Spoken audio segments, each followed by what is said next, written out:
আপনাদের একটা জিনিস দেখামো, এখন দেখেন পিছনে কি লেখা আছে, হিংসে নয় চেষ্টা করো তুমিও পারবে। তো কথাটি একদম সত্য, যে কারণে ওইখানে লিখে দেওয়া আছে হিংসে নয় তুমিও চেষ্টা করো, ওইটাই চেষ্টা করো যাকে দেখে তুমি হিংসুটে হচ্ছ, যাকে দেখে তোমার হিংসে হচ্ছে সেইটাই তুমি চেষ্টা করো, অবশ্যই অবশ্যই ইনশাআল্লাহ সফলতা আসবে। অতএব হিংসা ছাড়ো, কিছু বলার হলে আল্লাহকে বলো, চাওয়ার হলে আল্লাহর কাছে চাও, চেষ্টা করো, টার্গেট নাও, দেন টার্গেট ফিল আপ করো। প্রচুর লাইফে প্রচুর কষ্ট করতে হবে, প্রচুর মানে প্রচুর, জীবনে যাই করতে দাও দেন টার্গেট নিয়ে চলতে হবে, বের হও তো এক্স্যাক্টলি কি সেটাতে শুরু করো। আমি আমার ভাই ব্রাদারদের অনেক কথা বলি, ইভেন আমি দুই একটা উদাহরণ দিই, আমি আমার ভাইদের ফ্রেন্ড সার্কেল বন্ধু বান্ধবদের এরকমও কথা বলি যে সকাল থেকে উঠে সর্বপ্রথম আমি যেই কাজটা করি, দেন সর্বপ্রথম আমার যেটা আসে মুখ দিয়ে আল্লাহ তাআলা কিংবা দিনের নাম দিয়ে শুরু করি, দেন প্রথম ফার্স্ট অফ অল এক গ্লাস পানি দিয়ে শুরু করি, দেন তারপরে উঠে গোসল দিই, গোসল দেওয়া শেষ, কাজের প্রসেসিং শুরু, কিভাবে অর্থ ইনকাম করা যায়, কিভাবে সফলতা ধরা যায়। আর তোমাদের কি দিন শুরু হয় তোমাদের ফেসবুকিং দিয়ে এবং ফেসবুকিং এ পোস্ট দিয়ে, আর পোস্টে তোমাদের কি দুনিয়ার যত স্যাড, তোমাকে পেলাম না, ওকে পেলাম না, সেকে পেলাম না, লাইফে প্রচুর কষ্ট করতে হবে, লাইফে হ্যান করতে হবে, ত্যান করতে হবে, এই পাবো সেই পাবো। ভাই ফেসবুক স্ট্যাটাস দিয়ে কোনো লাভ নাই, তাহলে যদি কিছু পাও, যদি কষ্ট করো, বাস্তবতায় আসতে হবে। ফেসবুক স্ট্যাটাস দিয়ে কোনোদিন কিছু হবে না। সকালে তোমাদের এইটাই রুটিন, ডেইলি নতুন একটা ছবি দিয়ে স্ট্যাটাস মেরা দাও, ঠিক আছে? এইটা কোনো সলিউশন না ভাই। প্রচুর কষ্ট করো লাইফে, যে যেই জায়গায় আসো, যে যেই পরিস্থিতি আছো, যে যেই কাজে আসো, কষ্ট করো ভাই, সফলতা আসবে আসবে আসবে ইনশাল্লাহ। আমরা জানি, কারণ আমরা করছি, আমরা ওই জায়গা থেকে বড় হয়েছি, ওই জায়গাটা থেকে উঠে আসছি, যে মানুষ কোথায় থাকে, এক্স্যাক্টলি কোথায় থাকে, আমরা সেইখান থেকে আসছি ভাই।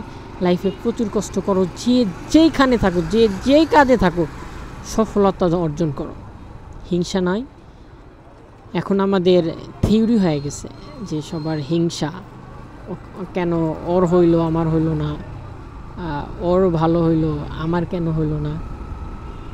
লাইফে আপনি কখন নিজেকে দুর্ভিক্ষ মনে করবেন, তখন আপনার কাছের মানুষের সফলতা দেখে আপনার হিংসে হচ্ছে, তখন মনে করবেন আপনার ভিতরে কোনো মনুষ্যবোধ কিছু নাই, এক্স্যাক্টলি কিছু নাই। আপনি কষ্ট করেন প্রচুর, বের হন, যেইখানে আসছেন সেখান থেকে বের হন, নতুন কিছু করার ট্রাই করেন, যেখান থেকে আসবে, কারণ আসবে ভাই। কষ্ট করলে সফলতা যে আসবে কি আসবে না, আসবে কি আসবে না, একটা যে দ্বিধাদ্বন্দ্বের মধ্যে আমরা থাকি, এইটার পার্মানেন্ট সলিউশন ভাই আসবেই। আপনার কষ্ট যত করবেন অর্থ তত আসবে ভাই। আপনি যদি অর্থ ইনকাম না করেন, আপনি কোথাও দাম পাবেন না। জাতির উপকার করতে, জাতির সহযোগিতা করতে, নিজে বেঁচে থাকতে, ফ্যামিলি, সংসারকে, মা বাবা, ভাই বোনকে সবাইকে বেঁচে রাখতে হলে অবশ্যই আপনাকে ইনকাম করতে হবে, অর্থ ইনকাম করতে হবে। যে এইটা কিন্তু আবার ভুলে গেলে হবে না। অর্থ ইনকাম ঠিক আছে, রাইট, অর্থ ইনকাম করতে হবে, বাট হালাল পথে, নট হারাম পথে। অর্থ ইনকাম করার বহুত হাজার লাখ কোটি আইডিয়া আছে, কিন্তু ভাই ওইখানে কোনো সুখ নাই। সুখ হালাল পথে যদি আপনি ডাল ভাতে খান, তাও আপনি সুখী ব্যক্তি।